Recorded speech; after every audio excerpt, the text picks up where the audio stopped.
Welcome to Northeast Heritage. মই বৰ্তমান আছোঁ 10 মাইল এৰিয়াত 10 মাইল আমেৰিগো নামঘৰৰ সন্মুখত। এয়া আপোনালোকে দেখিবলৈ পাইছে মোৰ কেমেৰাৰ সন্মুখত দুজন যুৱক চাইকেল চলাই কেদাৰনাথ গৈ এতিয়া মৃত্যুঞ্জয় মন্দিৰ যাবৰ কাৰণে আহি আছে। আমি ইয়াত তেখেতসকলক লগ পাবলৈ চেষ্টা কৰিম। এয়া তেওঁলোক আহি আমেৰিগো নামঘৰৰ সন্মুখভাগ পাইছেহি আৰু ইয়াত সমূহ ভকতবৃন্দ একত্ৰিত হৈ তেওঁলোকক আদৰণি জনাবৰ কাৰণে গোট খাইছে। এয়া আপোনালোকে মোৰ কেমেৰাৰ সন্মুখত দেখিবলৈ পাইছে।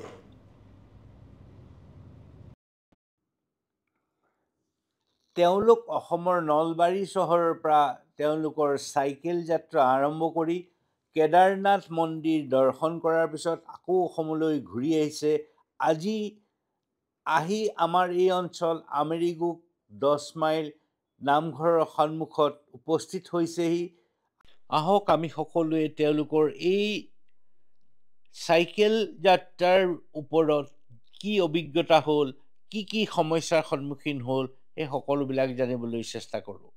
আপোনাৰ নামটো? পংকজ ডেকা। পংকজ ডেকা। ঘৰ মোৰ নলবাৰী তন্ত্ৰ শংকৰা।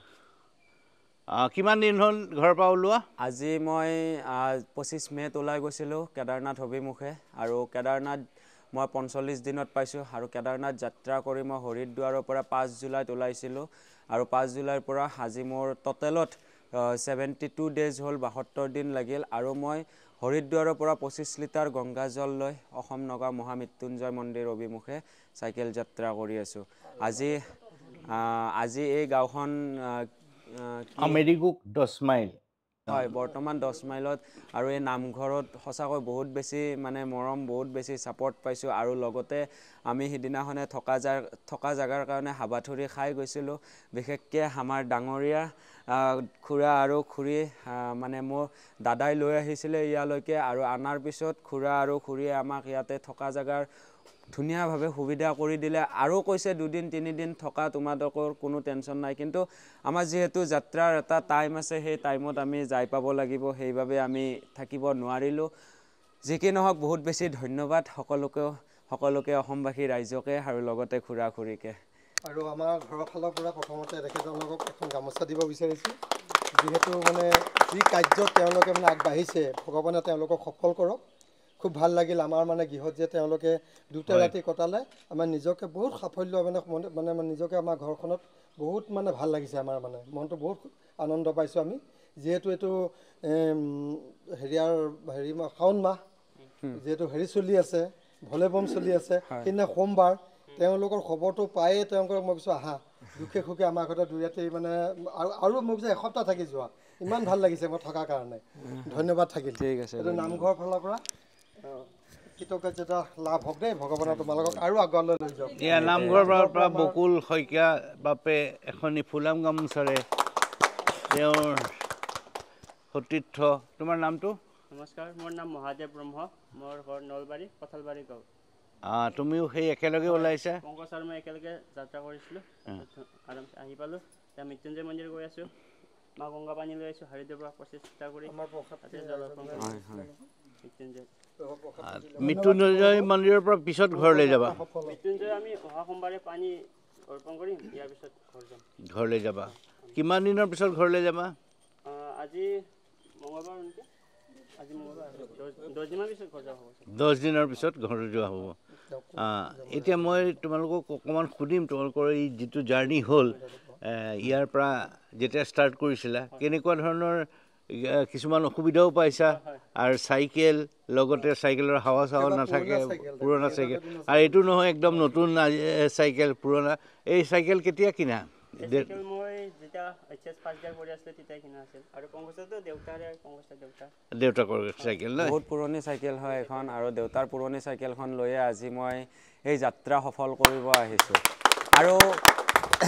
এইখিনিতে এটা কথা, সপোন সকলোৰে থাকে, সেই সপোনটো কোনোবাই টকাৰে পূৰণ কৰে আৰু কোনোবাই কষ্টৰে পূৰণ কৰে। আজি মোৰ টকা নাই, সেইবাবে মই দেউতাৰ পুৰণি চাইকেলখন লৈ মই কেদাৰনাথ অভিমুখে ওলাই গৈছিলোঁ। মোৰ সপোন আছে যে মই কেদাৰনাথ মানে দৰ্শন কৰিম, কিন্তু মোৰ যে টকা নাই, মই সেই বস্তুটো ভবা নাই। বোলে কি মোৰ টকা নাই আজি মই কেদাৰনাথ দৰ্শন কৰিব নোৱাৰিম মই চাইকেলখন লৈ গ'লেও মোক টকা লাগিব হেনেকৈ ভাবা নাই মই মাথো ওলাই গৈছোঁ মোক বাবা দৰ্শন লাগে আৰু ওলাই যায় অসমবাসী ৰাইজৰ ইমান মৰম ইমান সাপোৰ্ট পাইছোঁ আৰু সেই সাপোৰ্ট পাই মই আজি অসমৰ পৰা গৈ আৰু অসমে আহি পাইছোঁ এতিয়া ইয়াত আহি পেলাই 10 মাইল হৰকান্ত শইকীয়াদেৱৰ ঘৰত আহি উপস্থিত যেতিয়া হৈছিল তেখেতে মাতিছিলে তেওঁলোকৰ কেইদিন থাকিলা ইয়াতে আমি 2 ৰাতিয়ে থাকিলো 2 ৰাতি এই গাঁওখনত থাকি তোমালোকৰ কেনেকুৱা বহুত বেছি মানে অনুভৱ বুজাব নোৱাৰা এক অনুভৱ বহুত বেছি ভাল লাগিছে ইমান ধুনীয়া মানে হা সন্মান আৰু দাদা সকলে মানে যি মোৰ গাঁৱৰে দাদা ইয়াতে আছে তো দাদা আৰু বয়ো আমাক বহুত খিন্তি মানে কষ্ট কৰি ভাত তাত বনাই কেনে খুৱাইছে তো তেখেত সকলকো বহুত বেছি ধন্যবাদ জনাইছো মানে কি কম আৰু বহুত আমি হিদিনাখনে নকও বাৰু নাম উচ্চাৰণ নকৰো মন্দিৰ এভাগত আমি বহুত বেছি মানে অসন্মান পালো ইমান কষ্ট কৰি আহিও যে আমি মানে বাহিৰা ৰাজ্যত আমি 4খনকৈ ৰাজ্য আমি পাৰ কৰি আহিছো কোনো এখন ঠাইত আমি মানে কি থকা জাগাৰ অসুবিধা নাপালো কিন্তু নিজ আপোন ঠাই অসমত আমি আহি কিনে মন্দিৰত আমি থকা জাগাৰ অসুবিধা পাইছো হেতু আমি বিশেষ বহুত বেছি দুখী কাৰণ আমি অসমীয়া হয় আমাৰ গাত অসমীয়া তেজ আছে গতিকে আমি বাংলাদেশী নহয় আমাক বাংলাদেশী ভাবত আমাক মন্দিৰ ভাগত থাকিব নেদিলে আৰু 15 আগষ্টৰ কাৰণে আমাক থাকিব নেদিলে যদি আমাৰ 15 আগষ্টৰ লগত আমাৰ একোই মেল নাই আমি যদি ইন্ডিয়ান নহলু হয় ইমান ডাঙৰ এখন ইন্ডিয়া ফ্লেক্স লৈ আমি এনেকৈ ঘুৰি ফুৰি নাথাকিলো হয় 4খনকৈ ৰাজ্য এই ইন্ডিয়া ফ্লেক্সখন লৈ আমি ঘুৰি ফুৰি আছো আৰু আমাক হেনেকে তাৰ মানে পাৰমিশন নাই বুলি কৈছে 15 আগষ্টৰ কাৰণে আমি কিবা বমছ মানিছো আমাৰ আইডি প্ৰুফ চাব লাগিছিল হেনেকে ডাইৰেক্ট মানে কৈছে বেলে কি তোমালোকৰ কষ্ট তোমালোকত থৈ দিয়া না তোমালোকে কষ্ট কৰিছা এটো তোমালোকৰ ভাল আমাৰ এই মন্দিৰত থাকিব দিয়া সুবিধা নাই আমি নোৱাৰো কিন্তু বহুত ডাঙৰ এটা বিল্ডিং আছে মন্দিৰটো লগতে তথাপিও আমাৰ দুজন মানুহক ৰাখা ঠাই নাপালে তাতকৈ আমি বহুত সৰু মন্দিৰত আমি ৰখি আহিছো তথাপিও আমাক কোনো ধৰণৰ অসুবিধা নাপালো 4খনকৈ ৰাজ্য হেতুৱে বহুত বেছি বেয়া লাগিছে কোন হয় জায়গাটোৰ নামটো কোৱা জাগাটোৰ নাম মই তেনেহলে 9 মাইল গণেশ মন্দিৰ ভাগত আমাক হেনেকুৱা অপমান কৰিছে তো আমি বহুত দুখ পাইছো আমি হিদিনাখনে বহুত কান্দি দিছো সেই ফলত আমাক মহাদেৱে মানে কবাত নহয় কবাত হলো ঠাই মিলাই দিছিলে আৰু লাষ্টত আমি খুৰাখুৰীৰ ৰুমত আৰু আমি বহুত বেছি দুখী যে কি মানে কি আমি 5 জুলাইৰ পৰা আমি হৰিদ্বাৰৰ পৰা ওলাইছো আজি অসম আহি পাইছো আমি কোনো বেলেগ ঠাইত থকা নাই মন্দিৰ ছাৰা আমি মন্দিৰতে থাকো কিন্তু আজি আমি বহুত দুখী মানুহ মানে এনেকুৱা ৰুম কেম্পাছত থাকিব লগা হৈছো এতে বহুত বেছি দুখী 30-40 টাৰ ওপৰতে মন্দিৰত থাকিলো এনেকুৱা কিন্তু যদিও ইয়াত মন্দিৰত থকা নাই এই আমাৰ এই গাঁওখনত আহি থাকি পেলাই তোমালোকৰ কিবা অসুবিধা হৈছিল নি একো অসুবিধা হোৱা নাই বহুত ভাল লাগিছে এই গাঁওখনত আহি সঁচাকে বহুত বেছি মানে আমি বিপদৰ সময়ত মানে পাইছো ন বিপদৰ সময়ত বন্ধু বিচাৰি পোৱাটো বহুত কঠিন হয় কিন্তু বিপদৰ সময়ত যে বন্ধু বিচাৰি পাইছো হেতে বহুত মানে ভাবিবলগীয়া এক অনুভৱ আৰু ভাল লাগিলে তোমালোকৰ যেটো সপোন এটা ভাবিছিলা সাইকেল লৈ কেদাৰনাথ যোৱা আমাৰ এতিয়া নৰমালি কি হয় ইয়াৰ পৰা 2 কিলোমিটাৰ বা 1 কিলোমিটাৰ যাবলৈ আজি প্ৰজন্মৰ যিখিনি মানুহ আছে যিখিনি ল'ৰা ছোৱালী আছে টান পায় তোমালোকে এই যেটো দুঃসাহসিক যাত্ৰা আৰম্ভ কৰিলা তাকো পুৰণা চাইকেল দেউতাৰ চাইকেল কিন্তু ইয়াৰ পৰা এটোই আমি গম পাইছো যদি মানুহে লক্ষ্য স্থিৰ কৰে সফল হবই হব তোমালোকৰ যাত্ৰা শুভ হওক ভাল লাগিলে আৰু তাৰ আগত এটা কথা আজিকালি আগৰ দিনত আমাৰ যেতিয়া ককাৰ দিন আছিল তেতিয়া কোত গাড়ী ঘোঁৰা আছিল না গাড়ী ঘোঁৰা আছিল না সাইকেলতো বহুত কম আছিল যিবিলাক অলপ ধনী সেইবিলাকে সাইকেল কিনিছিল কিন্তু আজিকালিৰ দিনত গাড়ী ঘোঁৰা গতে একদম হৈ গৈছে সাইকেল গাড়ী আজিকালি লৰা ছোৱালী যিবিলাক নতুন প্ৰজন্মৰ লৰা ছোৱালী তেওঁলোকে কি কৰে মানে 1 কিলোমিটাৰ হক বা 2 কিলোমিটাৰ হক সাইকেলখন বা গাড়ীখন লৈ কিনেহে ওলাই যায় আজিকালি মানে কোনো খোজকাঢ়ি না যায় নিজৰ হেলথৰ কাৰণে নিজৰ স্বাস্থ্যৰ কাৰণে দিনত 1 কিলোমিটাৰ বা 2 কিলোমিটাৰ হলো খোজ কাঢ়িব লাগে আজিকালি কিন্তু লৰা ছোৱালী বিলাকে হেইবিলাক নাভাবে বা এইখিনি জায়গা ওলাই যাব লাগে গাড়ীখন লৈ পাক মাৰি গুচি গল বা সাইকেলখন লৈ পাক মাৰি গুচি গল নিজৰ হেলথৰ কাৰণে সদায় অলপ হলো 2 কিলোমিটাৰ হলো সদায় খোজ কাঢ়িব লাগে এটো মই ইমান এটা অভিজ্ঞতা নাই মই 7ক গেলি পঢ়িছোঁ কিন্তু নিজৰ অভিজ্ঞতা ফালৰ পৰা যিখিনি ক'ব পাৰিছোঁ তাত কিবা ভুলো হ'ব পাৰে তো ক্ষমা কৰি দিব কিন্তু মানে দিনত ডেইলি 2 কিলোমিটাৰ খোজ কাঢ়িব লাগে সেইটো মই জনামতে আৰু তুমি এটা কথা ক'লা পঢ়া শুনাৰ কথা ক'লা মোৰ মতে পঢ়া শুনাটোতো মানুহক লাগিবই কিন্তু এইটো নহয় পঢ়া শুনা নাথাকিলেই মানুহে একো কৰিব নোৱাৰে বুলি নিজৰ মনটোৰ ওপৰত বেছ কৰি পেলাই কাম কৰি যাব লাগে